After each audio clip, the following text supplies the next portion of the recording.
The U.S. government found a buyer for the failing First Republic, with JPMorgan Chase emerging as the successful bidder. Although this move is seen by some as a crisis-time solution, critics argue that it demonstrates a system that favors massive banks like JPMorgan. CEO Jamie Dimon's multiple roles during the recent turmoil have raised concerns about his excessive influence in the banking sector.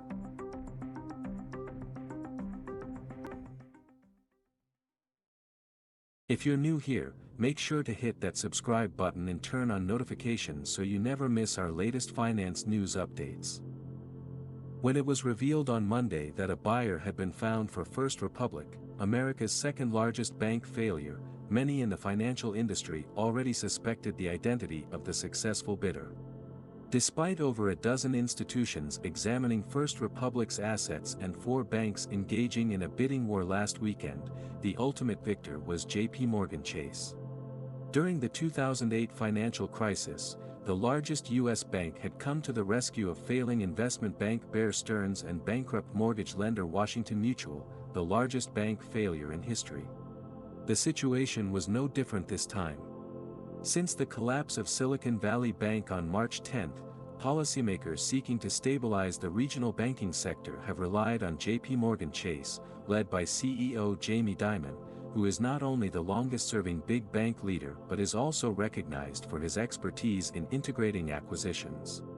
According to Stephen Kelly of Yale School of Management, placing a struggling bank within a larger institution like JPMorgan is the most effective solution during a crisis, as large banks have historically partnered with the government and assumed the role of a white knight.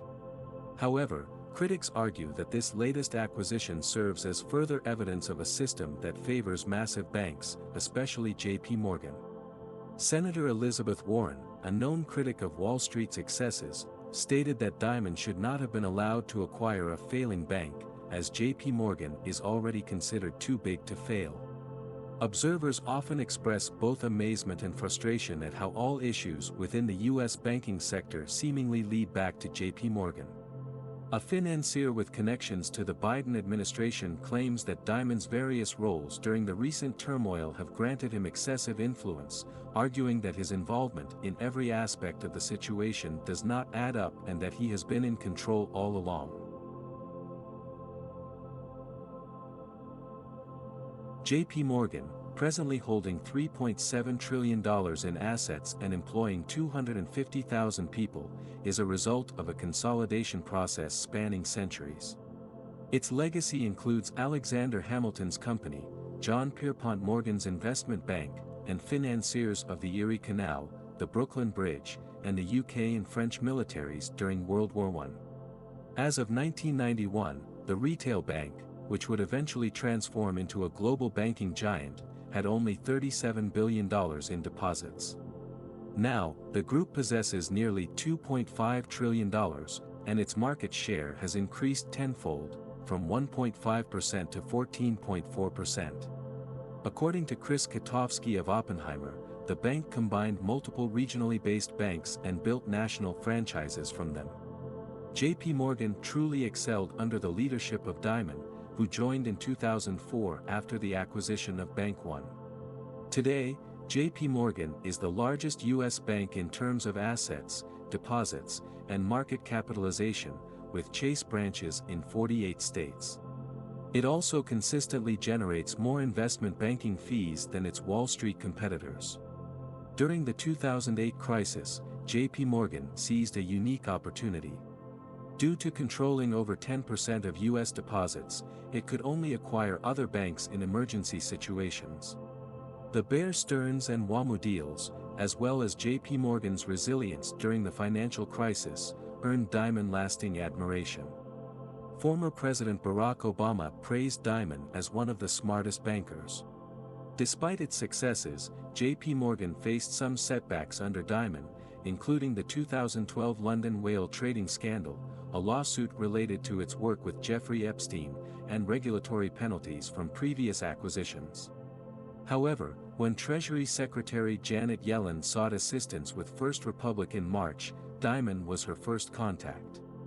Amid fears of destabilizing the entire banking system, Diamond gathered CEOs from 10 other large banks, and they agreed to provide First Republic with $30 billion in deposits to give it time to find a private sector solution.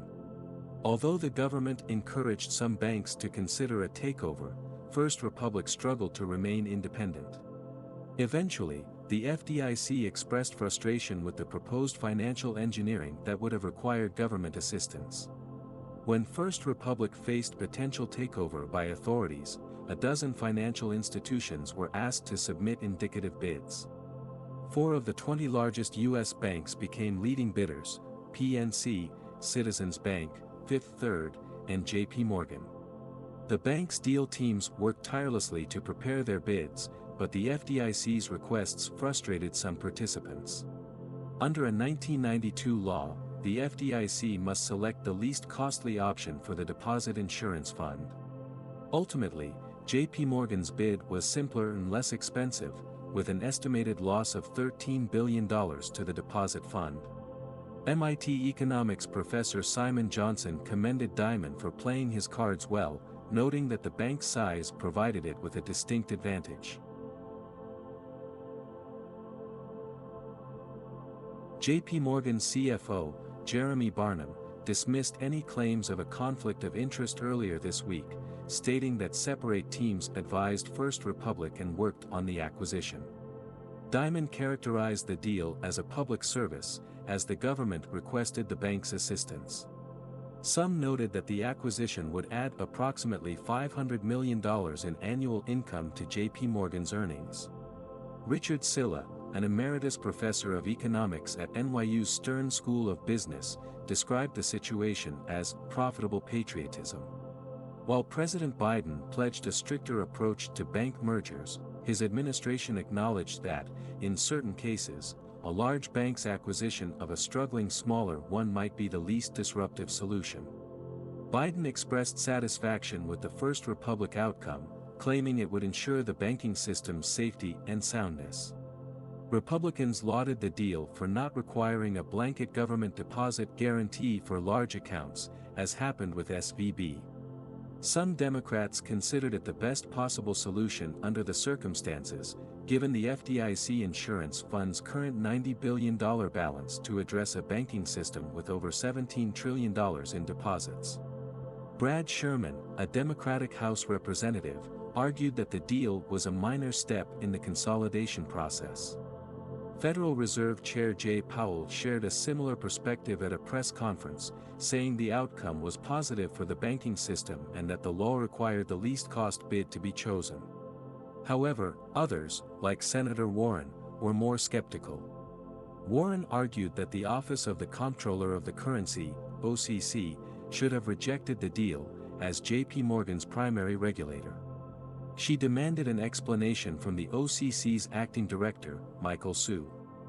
Former FDIC Chair Bill Isaac questioned the deal's public policy implications, stating that it made the largest banks even larger and limited future options.